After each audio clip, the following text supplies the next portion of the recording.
Hello everyone. So how you can view security and threat history in Windows 11. So how we can do that? Let's see. Click on start bar and open the settings.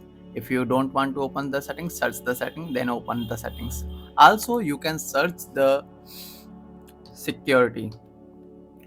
When you search the security, Windows security will appear. Okay, Windows security. Open the Windows security tab. Then you can see the many options.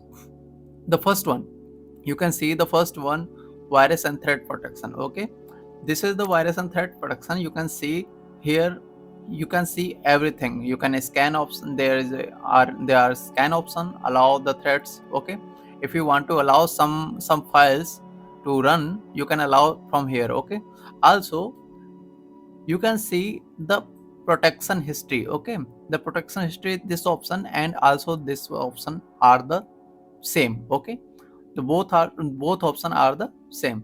So you can click, I click this protection history. Okay, when I click the protection history, I have some history like this.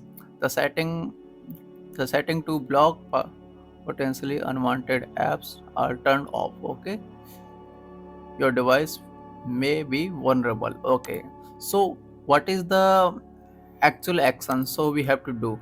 So it recommended that we should turn on this option. Okay, view the latest protection action and recommendation from the Windows security.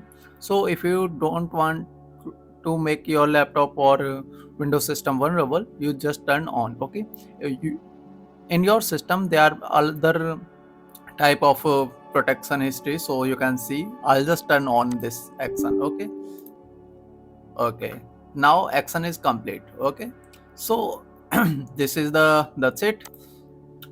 for today. We will see you in the next video.